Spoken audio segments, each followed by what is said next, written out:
Hello and welcome to Instant Transmission's first installment of Instant Reaction, a new episode format where we plan on discussing Dragon Ball content in a much more shortened and off-the-cuff way.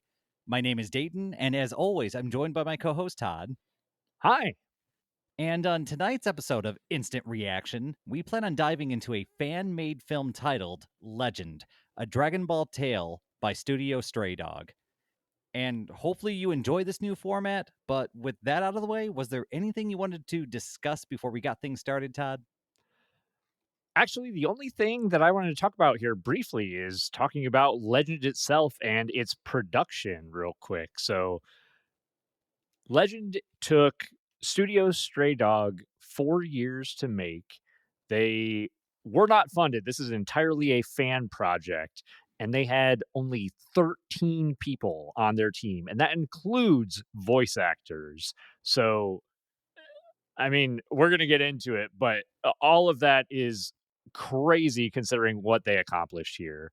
And how Super had teams, like individual teams that were larger than this studio working on stuff. I agree with you. It's insane. Yeah, it's wild. But that's pretty much all I wanted to discuss about the Legends production. So I think I'm pretty much ready to dive right into the content here, Dayton. Well, let's dive into the first scene, which is a shot of Planet Vegeta. And right off the bat, it looks great. It's a colorful shot with reds and purples. And the thing that really stood out to me was the shadow detail on the shots of Planet Vegeta were incredible. It's something that I haven't really seen in Dragon Ball. And it's something that I can say that Studio Stray Dog just knocked it out of the park. It's really cool. There's something about the animation and the line art and the color, how it's maybe a little bit desaturated, that really makes it feel like it came straight out of the 90s, and I absolutely love that. Yeah, and I have to give them credit because there's always something with most fan-made animations where you can almost tell the tool they used to put color on stuff. You can see this rough gradient that goes across the landscape or something like that. But this is all blended very well and it looks very organic. And so I have to give them props. Just these it's a couple shots of Planet Vegeta, but they're very detailed and very well done. You can tell there's a lot of care that's put into them. Yeah, and it basically immediately shows us the throne room on planet Vegeta, which is a really cool shot because we get to see both Nappa and Raditz standing beside the doorway to the throne room. They're both holding pole arms of some kind, wearing what we know to be the very traditional Saiyan armor, and there's the symbol of the Saiyans on the door, but it's also set up to look a little bit like a crown too, which is just like, oh, the attention to detail here is superb. It's so fun, and the crown is, of course, being held by any Dragon Ball fan would know would be King Vegeta, and it's the way that they do these characters already. When we've got a little shot of the Raditz and Nappa standing by the door, and now we get King Vegeta. They're they're very similar to their original art and renditions, but you can already tell that this studio is kind of taking its own stylistic approach to it. They're making something that's familiar, but also brand new. Exactly. Yeah, because I mean, we get just the distant shot of Nappa and Raditz, but they look pretty similar to what they normally look like. King Vegeta, while absolutely recognizable, it's definitely their own take. Studio Stray Dog's own vision of what he would look like, and I think we kind of get a a little silhouette shot of our prince, as it seems like the crown might be getting passed on to Prince Vegeta, who might now be our king. Yeah, and it's a short and sweet scene because they pan away from there fairly quickly and we arrive at what looks pretty obviously to be the World Martial Arts Tournament. There are people outside kind of hustling around, and the first note I have here is how vibrant this animation is. The colors all pop. They're in your face. The yellows are very bright yellow and the greens are very deep greens, and there's almost this like digital brushstroke style that's applied to it where the lines aren't necessarily very fine. They're a little rougher than that around the edges. Yeah, and I actually like that it has kind of like a sketchy line art look to it. And all the while that we're seeing like these different cuts of Earth in the World Martial Arts Tournament, we get a cut of a poster on the wall showing one of the matches in the tournament, which for Dragon Ball fans, we clearly know is Goku versus Chi Chi. And you can also see a wanted poster of Demon King Piccolo in the background too, which is again, these guys are clearly big Dragon Ball fans, lots of attention to detail. Yeah, and it's already kind of super fun. The environment's being set, and from there we pan into our opening, I guess, tournament shot of Goku and Chi Chi facing off against each other, and Chi Chi is upset and mad, which is pretty normal for Chi Chi. But she's upset and mad because Goku has forgotten a certain promise that he had made to her. Yeah. While Chi-Chi's trying to beat the shit out of Goku, she reminds him that he promised to marry her, and he doesn't even remember who the hell she is. I don't know why that did make me chuckle. Yeah, uh, they do a great job of kind of staying true to the characters, and I know this is a short animation, so they don't have a lot of time to do it. And I want to give them credit because this is very clever storytelling because you get the dynamic of these characters in very small bite-sized forms. You can't get the full character when you've only got what is this animation? If you discount the credits, it's less than 10 minutes. So I like this. I think it's a very clever way to get across the nature of Goku and Chi-Chi. it's really well done. I think obviously Dragon Ball fans are going to recognize not only this scene but also our characters and understand their dynamic here, but it does give us a lot of that information in a very short period of time. I also want to point out too, as we're getting to see these characters for the first time, two things. One, again, the character designs are very similar but also different. Like Goku is not wearing the orange gi pants. He's got something like of a gray blue with some white wraps and some what would maybe be like kung fu or martial arts shoes. It's just subtly different. It looks great. I absolutely love it. And also, secondly, the voice actors here do a great job. They are not trying to directly emulate the characters of Goku and Chi Chi in the dub, which I think honestly is a good choice. They're just trying to do something that would be maybe close or appropriate for those characters, and I think it's Get really well across done. the personality of the character with the voice versus trying to emulate the voice actor of that character. I think honestly, I 100% agree with that. I think it's a great, and honestly, DBZ Bridge kind of turned me on to that idea of don't worry so much about sounding like the character. Sound like a voice that that character could have. Be the voice of that character. And it's taken me a while to kind of wrap my head around that, but like I said, Abridged really opened my eyes up to that, and I think that this animation did honestly as good as you could have asked as far as the job goes in this. Yeah, yeah, the voice actors just deliver a great performance here. But we kind of move forward. The fight between Goku and Chi-Chi gets interrupted as a green ki blast soars between them, seemingly murdering people in the audience behind them. And this cloaked figure dives into the arena. Uh, Clearly not one of the combatants for this round of the tournament, but attacks Goku, and Chi Chi kind of jumps into the way. She gets knocked away from Goku out of the arena. And then Goku starts a short tussle with this cloaked figure. Yeah, and it's a brief exchange, and right away you can tell that there's a lot of thought and effort put into the animation. It's the movement is very well blended together, and you only get a very brief moment of the blurred fists swinging at each other during this little bout that they're having. And I don't mind it. Actually, I appreciate that they put that in there. They could have animated every strike, every blow for every part of this, but they did choose to take a moment to do the blurred fists going at each other because every Dragon Ball fight in the history of Dragon Ball fights has at least some amount of that. And so it's almost like a nod to that. And then they go back to animating each of the individual blows and techniques. And so I actually really respect it. Yeah, the blurred fists is iconic in Dragon Ball, right? So it's great that they have that for just a brief couple of seconds. And beyond that, I mean, the fight animation is beautiful here. It's very reminiscent of Dragon Ball. It's something that you would expect to see in Dragon Ball, but it's, I mean, in many ways, it's better. Like it's incredibly well done.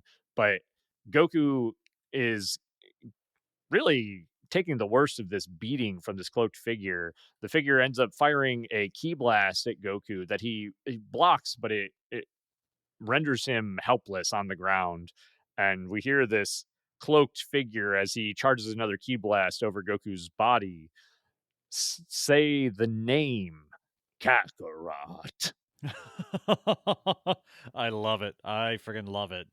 We do get kind of an interruption in the action between this cloaked figure and Goku, though, as a Saiyan drop pod crashes in, careens in from the sky, crashing into the arena floor. And we get a moment of the all too familiar layout of the Saiyan Scouter kind of pop up on screen, and it scans Goku and his power level is like 500 and dropping. And then it scans this cloaked figure and it's 3,000, 7,000, 9,000, 9,001. And it pauses there for a moment before careening off into legend level power level. I love just the quick little just joke in there before they go off to the next stage.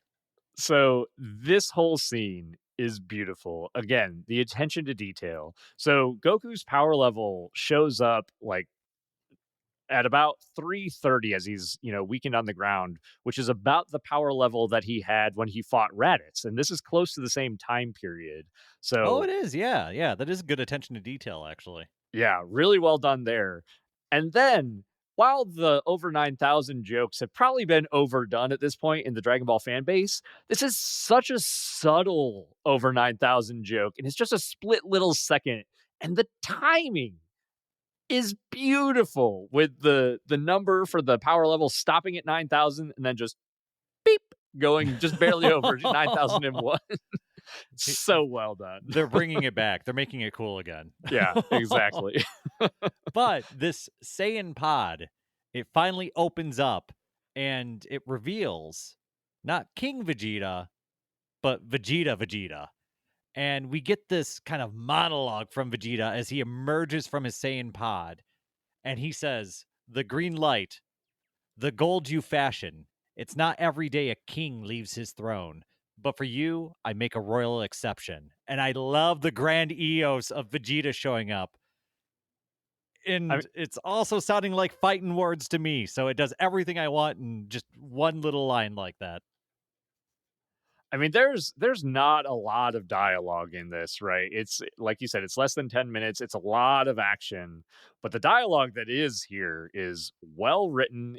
I mean, you could call it cliche and over the top, but that's kind of what you expect out of Dragon Ball in a way, right? And while it feels very fitting for a Dragon Ball setting, it feels very in many ways pompous, like proud, if you would, for our Saiyan prince or now king.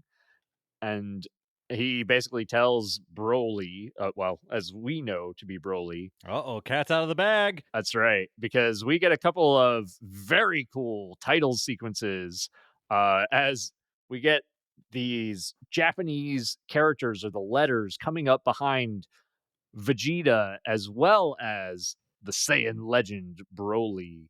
And these title sequences are so cool. This Don't they feel very very comic book to you or very manga to you? absolutely. I mean, like old school anime style. Like I could imagine Studio Trigger, who does Kill la Kill and Gurren Lagann, doing this exact sequence. It's beautiful. And it works really well too here because I feel like that kind of the animation's a little bit more gruff, like less hard lines and more brushstrokes, kind of like how I mentioned earlier. And so having those references to those animes that were kind of animated that way to begin with, I think it works. Like, I think it's they're not trying to just recreate Dragon Ball. They're trying to do their own take on it, and they're not shying away from going a little bit away from the original content. Yeah, absolutely, which I think is a good choice here, and we'll kind of see that as the action starts to kick up with Broly going from throwing off the cloak, going from his base form, and immediately jumping into his legendary Super Saiyan form as he just hulks out. You can see kind of on his chest the scar on his chest, which is kind of a good nod to the scar that Goku left on his body when he punched him in the first movie. And then but it glows green with his usual green key as he expands in size. It just looks beautiful. And we get a Vegeta tossing away his coat as well, but it lands on the lusting lap of Bulma sitting in the crowd, which I thought was kind of hilarious. A nice little detail there again. I mean, even with Yamcha sitting beside her, which I got a little chuckle out of, but We we do get something interesting though right off the bat here that tells us that this is a much different Dragon Ball story. We get Broly just kind of powering up, raging up in that iconic green energy that we've seen him in. And something that really caught me off guard is this is our Vegeta and Goku's first time meeting, right? And so this is a whole new rendition of the storyline where Vegeta immediately kicks the power level up to what looks like Super Saiyan. And I had to watch this whole thing a couple times to really wrap my head around what was going on because this caught me off guard and it really showed me that this is an entirely different timeline or rendition or something, whatever it is. absolutely. This is so cool because Vegeta here has his hair tied up. He still has his tail. And so we get to see his tail flash gold, his hair flash gold, and then he powers up, snapping the hairband in his hair as his hair turns almost into like a golden flame, and his usual brown tail also turning gold. Such a cool visual. And that's when Vegeta charges Broly, really kicking off this fight. Yeah, and right away you notice that the animators are taking like painstaking detail to let you know that every one of these blows that land are weighty. When a fist collides with somebody, there's almost like energy or something that pours out the back of them, like their bodies shake. You can see the indent of the fist actually making contact with the opponent, and it really makes you feel like that every single one of these punches is dealing damage or having an effect. And I really like that little detail because it's right off the bat as soon as they start exchanging.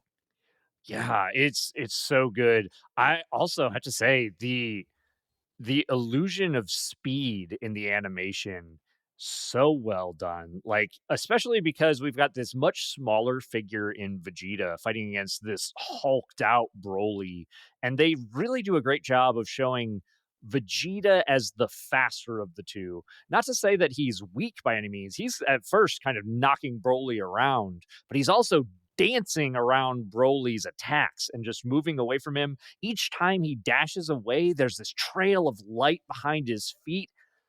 I just continuously going to gush over the way this is animated. It looks great.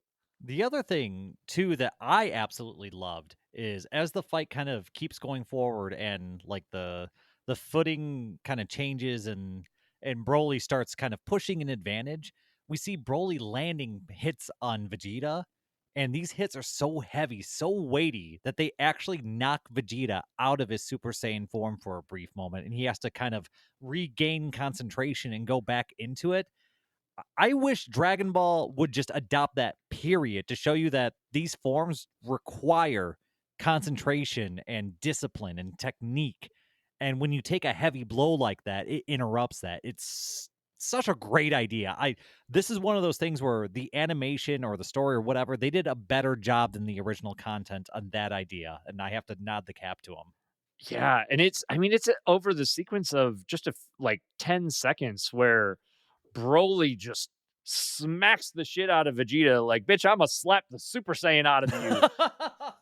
And just you see his hair change from gold to black, and then he charges back up to gold again, and it happens 2 or 3 times over about 10 seconds. It's awesome. Like, it looks great. You get the feeling of Vegeta really having to exert and push himself really hard beyond his limits. So cool. There's a sequence too with Vegeta, like I could only call it almost imagining like Super Smash Brothers of juggling somebody, but the inverse of juggling them into the ground, where he's just bouncing Broly like a fucking basketball into the floor of the arena. So cool.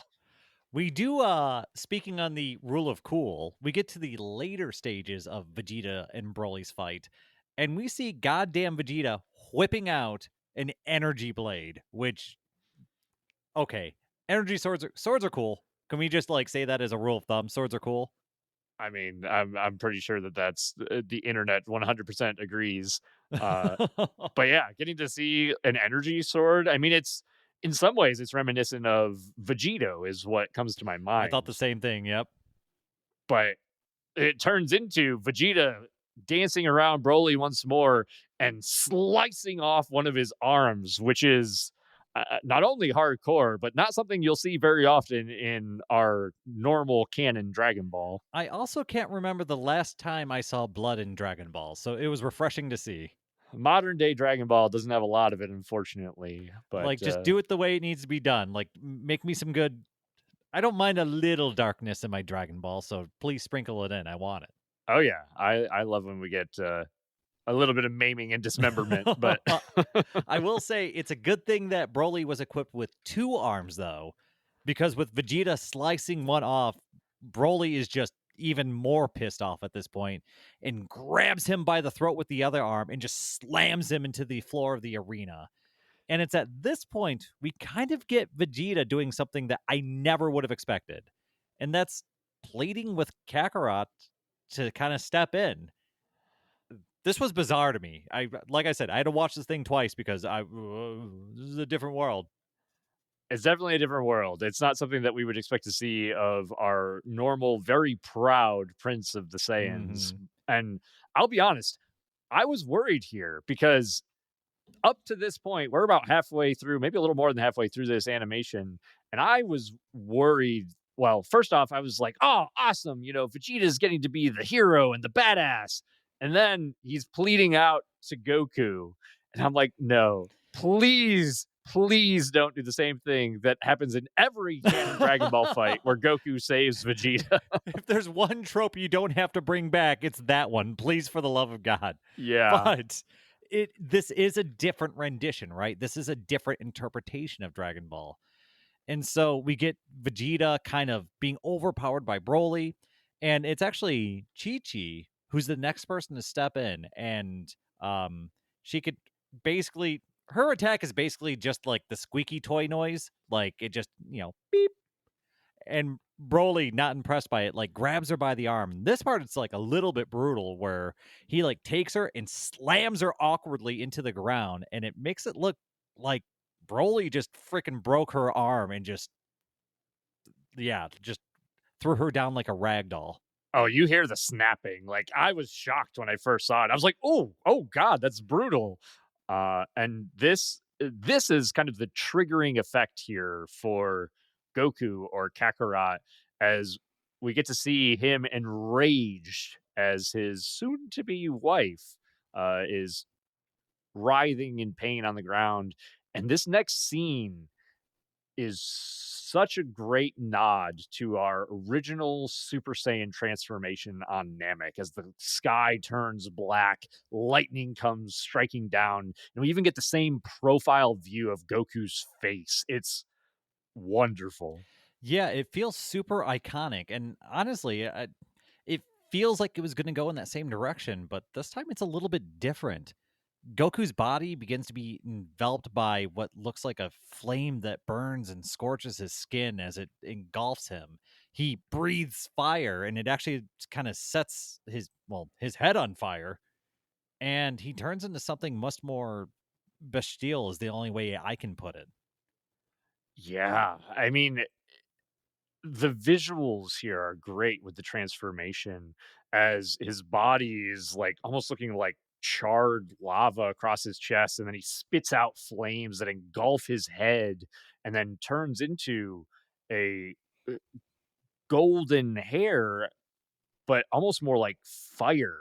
And he turns around looking like a flaming monkey with his golden tail, and flaming eyes, and he even, at this point, as he attacks Broly, he looks like he leaps at him running on all fours like a monkey, and this is a great nod to, I mean, just Sun Wukong, the origins, or the inspiration for Goku in the Journey to the West, which is, I mean, really cool for a transformation. What I thought of when I first saw this is I think I saw this in Naruto once. I'm not gonna lie, I definitely felt like it had some Naruto vibes to it, but especially, I mean, I've been following the manga. The manga has some new transformations in it. The new Dragon Ball Superhero movie has some new transformations in it. I like this transformation because it's something different. It is. It really is. And I have no problem leaning into this direction and this kind of style of story if it means we get something new. Because I think we've had how many different versions of Super Saiyan at this point? Like I even Ultra Instinct just feels like slightly better Super Saiyan to me. Like it's not interesting, it's not different. This is at least interesting and different. That's how I feel. I I mean, I'm we're recording a Dragon Ball podcast. We are clearly huge Dragon Ball fans. I am, however, tired of the fact that the transformations in Dragon Ball are just a palette swap. Like, Yeah. they're just changing the color of their hair. And I mean, sure, I get hyped about it in the moment, but I'd love to see something visually different. I don't think I was completely sold on this style, but I will say Vegeta mentions a line a little later that makes me kind of want to know more. That this doesn't feel like it's just for artistic effect, that maybe there's more thought behind this. And there might be, if they do more animation, there might be more to look forward to. And I'll come back to this, but like I said, I thought this was neat, but something that I had seen before, and then Vegeta mentioned something later, and it makes me much more interested. Yeah, I can see that. The fight here between Broly and Goku as it continues is really cool to watch because, I mean, Goku's fighting like a wild animal. He's running I across wish it the was longer ground. than like 10 seconds. Oh my god. Yeah, Like it looked really good. I wanted more. yeah, it's great. He's spinning in the air like a flaming top, and he knocks Broly through the wall of the arena. And then Broly decides to retaliate with another giant ki blast. And that, thankfully, is where our prince or now king gets back up to assist Goku against Broly. Yeah, and their combined efforts manifest in a way that once again caught me off guard. We get Vegeta and Goku leaping in together, and they combine their efforts into a Kamehameha wave, which is really interesting. But this Kamehameha wave is met with the key blast from Broly, and we get this kind of like animation of this, I guess, dragon's head on like a serpentine body in key energy, kind of wrapping around the energy blast, eating Broly's key, and then giving Broly the old Team Rockets blasting off again treatment. Yeah, and I I mentioned that I had a few minor qualms about things that they changed to Dayton earlier. Uh, one of my biggest qualms is the fact that Vegeta uses the Kamehameha, but it is a different universe. Like maybe the Kamehameha is something different. Maybe it's not taught by Master Roshi. Maybe it's, a generic Ki Blast thing. Who knows? But minor complaint, very cool visual with the Ki Blast kind of like being eaten by Goku and Vegeta's Ki Blast. And that kind of dispatches our antagonist here for the moment as Goku, his form returning to mostly normal, runs over to Chi Chi and expresses that, "Oh, I remember you now. We were supposed to get married. You're Chi Chi, right?" And Vegeta not really having time for Goku dealing with women and stuff, um, kind of looks down and says, like, we got stuff to do. And he mentions that Saiyans are the keepers of the primal light and that they must prepare for war. And this is already much more interesting than anything I have seen in Dragon Ball in a long time. It makes me want to know more. And so, as far as writing a hook or writing a new story or getting me interested, if they were to just be like, all right, this is just a whole different rendition of Dragon Ball and we can do whatever we want, I would watch it just because I want to know what this is about. Like you said, I have critiques of how they're doing things, but some of it I'm giving the pass because they're trying to do all this in less than 10 minutes. And, other ones like, you're right. I don't agree with the Kamehameha thing just because Vegeta had tried using a final flash on Broly during that fight, but it got interrupted. And so, don't like that. But that's a nitpick, really, because in all honesty, the majority of this animation is pretty outstanding, especially for 13 people. Yeah, it's beautiful. I mean, that for the most part, that takes us to the end. There is a basically an after credits scene as we zoom in on what looks like maybe the moon or some moon, but some distant planet or moon where there's a crater in it, and we can hear the familiar voice saying Kakarot as it kind of zooms in. We get to see that Broly is still intact, and he's kind of mumbling Kakarot over and over, and then switches to saying Vegeta's name, which I think is a pretty cool little character twist for our OG kind of brainless Broly. I mean, it's also fun too because what if Broly was obsessed with Vegeta? Yeah. I mean, he certainly has uh, better reason to hate Vegeta than he does Goku in my mind. Absolutely. Like, what? Why do you hate Kakarot? He cried a lot when I was a baby. Okay. Okay. By the way, Yeah. the abridged Broly movie, fantastic. So good. All hail Princess Trunks. Um, That is my first decree. but before we get off on a tangent with that, I mean that's it. That's the animation. It's 10 minutes long. It's phenomenal. We spent half an hour talking about it because of how good it is. I do want to point out, I kind of want to go over the things that we liked and didn't like, but I also, before we really dive deep, I wanted to point out too the music, phenomenal. I mean, it's clearly covers or uh, renditions of music throughout Dragon Ball, but they use some of the combat or the fight music from Dragon Ball Super and the Tournament of Power. During Goku's transformation sequence, they use the Super Saiyan 3 transformation music. There are just beautiful nods to Dragon Ball in here that hardcore Dragon Ball fans are going to absolutely love.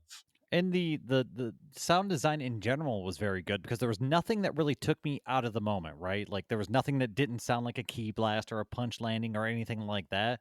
And if you have good sound design, you shouldn't notice it. That's kind of a rule of thumb is that it should just work and you shouldn't think about it. And because I wasn't ever taken out of the moment by their sound design, I at the very least it was good. Um and for a 13-man studio, that's incredible to pull off. Yeah, I mean, I thought the sound was great.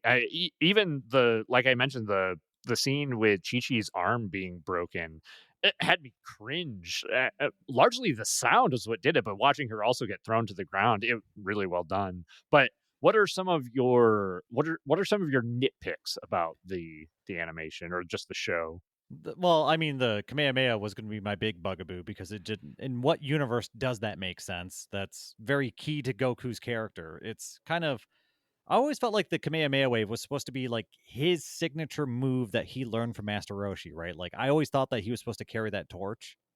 And so over the years, as everybody starts using Kamehamehas, it just kind of made me upset. Actually, rewatching Dragon Ball, I guess I don't know why I thought that, but you know, a man can have hope. I suppose another one of my nitpicks that I would say, if I had to make a nitpick, is sometimes on the shots with the characters, they seemed very narrow and thin. There's several shots, including a panning shot when they're looking over the arena, and Goku looks like there's no muscle definition. He's very thin, and I'm not a big fan of the super thin characters. It's not a huge thing, but it's just a little nitpick on I would say, the less important shots. But at the same time, if I'm going to slam Super for it, I have to be consistent. Yeah, that's fair. I'll have to go back and look for that because I must have overlooked it. Honestly, I was pretty not only did I like the character designs because I liked the muscle that they put on them, they seemed like they weren't overly muscular. I mean, obviously Broly's huge, but I actually liked the way that they drew Chi-Chi because Chi-Chi she seemed a little bit thicker, a little bit beefier, a little bit more Hmm. muscular. She And had boob physics too. that's true. I like the way that they drew her though because she looked she looked strong. She looked like a fighter, and I really liked her character It's design in funny here. because her character model, I guess, reminded me a lot of. God, I never really played the game that much, other than like at arcades. But Street Fighter, Chun there's a Li. certain, yeah, it looked like Chun Li a lot. Yeah, I was thinking that too. Yeah, But yeah, that's what Chi Chi reminded me of. But at the same time, like I do like that when she was fighting, she was planted. She had a style. Like it, she looked like a martial artist when she was standing there. yeah, and I mean, man, I'm trying to think of other things that I had that were nitpicks, like the Kamehameha, and I mean, even just a few minutes ago, I tried to justify it. Like there are ways that you could justify it in this world. We didn't get to see all of Goku's training. We never get to see Master Roshi. It's a 10-minute video. Like there's a lot of ways that could explain away Vegeta and Goku using the Kamehameha together. But uh, I mean, I part of me too was I was mostly like looking closely at the animation because with 10 minutes, I already knew that their dedication to a cohesive story was going to be loose at best because I don't think that's what they were here for. They do have some interesting ideas that they're bouncing off, but I don't know. I'm not convinced that they have a very thoroughly thought out story behind this. yeah, it's a good point. I mean, I think I feel the same way you do about it, Dayton, where I just didn't necessarily like that, and I think it's just ingrained in me as a Dragon Ball fan that Vegeta would never use the Kamehameha. Yeah, I like I said, it's forgivable. Like I'm going to point it out. I'm going to say I don't like that, but it doesn't detract from the experience for me. Yeah, I mean, and really, if that is the biggest complaint that we have, holy shit, you guys did a good job. Yeah, I like not to the cap. Like all 13 of you did a fantastic job. This was a joy to watch. Yeah, honestly, I'm struggling right now because I'm trying to rack my brain for any other like little nitpicks that I had, but they're very few and far between. I mean, I'm not a huge fan of the original Broly, but I think he fits perfectly into this movie because we don't have time to explore his character. He's just a brainless thug who's here to beat up Goku, and that's perfect for this. Yeah, and like I said, if there's more animations, if we want to keep on just we're looking for an excuse to fight and just do some cool new things, I'm game. But I hope that if they do want to lean into story more, that they flesh it out a little bit more and give us a little bit more to chew on, sort of thing. Just because like I said, I think this was more or less an excuse for a bunch of cool Dragon Ball fighting animations and trying to do something new with Dragon Ball and introducing new ideas. And so I'm not going to nitpick too much, but I will. If I really hope that something like this could be picked up and turned into something much more fleshed out because it would be a lot of fun to follow. Yeah, I agree. Honestly, I would love to see Toei Animation take some pointers from these guys. Like, they did a great job in showing speed, in showing diversity in combat, in showing unique fighting styles, in showing strength versus speed. I mean, it's less than 10 minutes, man. Like, how do you And we're do all not that in beating 10 around the minutes? bush about Saiyans being the only relevant people in the world or the universe. Like we're going straight to it. Like don't have hope for anything else. Like we're putting it out there. Yeah, I mean, Krillin was there. He had one line. That's all he got. I mean, he's all about one-liners, so I respect it. It's yeah. I mean, it's appropriate. At least he wasn't owned. That's all I care That's about. true. He did not get killed in the initial key blast or anything ridiculous. Oh shoot. So I guess if you had to pick one highlight, like one thing that was your I guess your golden moment for this fan made video, what would you pick out? What is your favorite thing about it? It's really hard for me to pick just one because they did so many great nods and so much good animation. I mean, to me, it's the fighting. I'm trying to distill it down to something specific in the fighting, but I think honestly, it's how dynamic the fighting looks. Like there are never repeat sequences. There's never honestly, I can't think of a single bad moment in the fight, whether it be choreography, animation, slowness, I mean, bad character models, all of it looks phenomenal. But the fact that it's fairly easy to follow, it looks and feels fast, it feels powerful, and each character feels unique. It's really well done. What about you, Dayton? My favorite I guess part or the idea that they introduced was the I guess the differences between the fighters as far as technique and skill. And so we see Goku in that bestial form and how differently he fought. We see Vegeta trying to maintain his Super Saiyan form as he takes hits and he loses concentration and gets it back and goes back into the form. I like that they added extra levels of depth to the fighting. I feel like since Dragon Ball, the depth has been kind of dropping off. It's been getting less and less interesting, I guess. But this was a great example of how you can take even, Broly level, quote unquote, legend power level fighters and still have interesting things happening during the fight.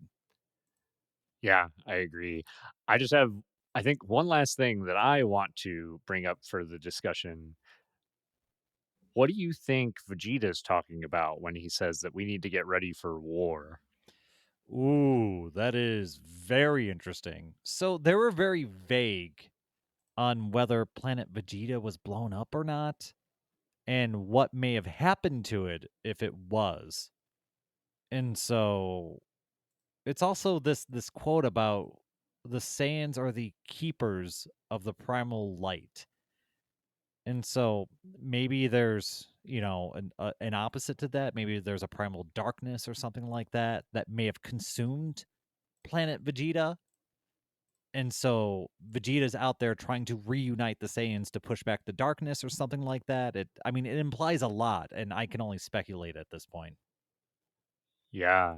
So I like your kind of more open and broad interpretation of it because for me, my immediate and I think probably the most obvious answer is that it's Frieza, that it's somehow some interpretation of Frieza's army, maybe either Frieza controlling them or Frieza coming to destroy them. And that was the first thing that my brain went to, which is I mean, it's cool. In a way, it's kind of like how Raditz came to Earth to recruit Goku. Like, see, what the hell is Kakarot doing? Why hasn't he taken over Earth? And we could use him against Frieza.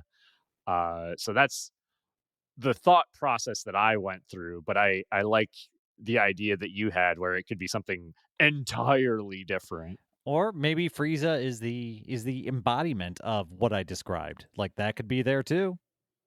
Absolutely, yeah. It could be some sort of combination, and even like a reskinning or reinterpretation of Frieza and the Frieza Force. So Well, I mean, if they get right back on it, we should be able to find out in about 4 years. yeah, I mean, if people go and support their Patreon, maybe they'll do it in 2 years. Ooh, that's true. If people support their Patreon, we might be able to find out a little bit more a little bit quicker. So, cough, cough, hint, hint. That's right.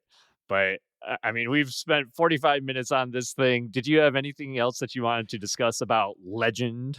Oh no, I mean, honestly, the only thing I'll say is if you haven't seen it, go watch it. It's a fan animation. It's probably one of the best ones out there. It's absolutely incredible. But I think that's it for this test run of instant That's what it transmissions. is. Yeah, yeah. Yeah, our instant reaction of Legend, a Dragon Ball tale. This has been your host, Todd. And Dayton.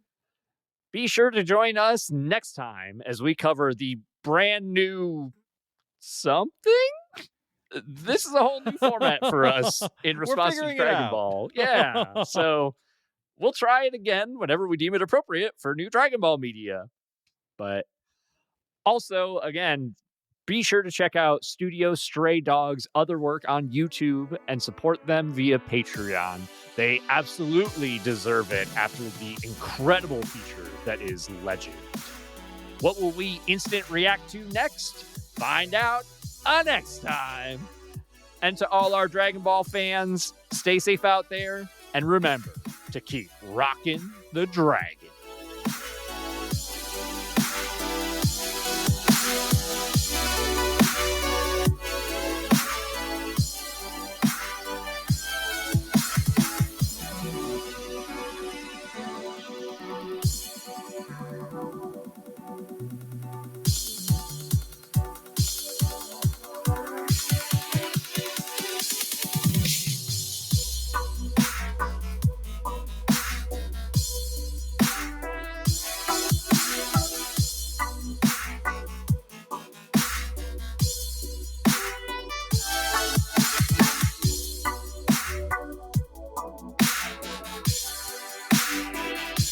Why do they keep kicking me in the deck?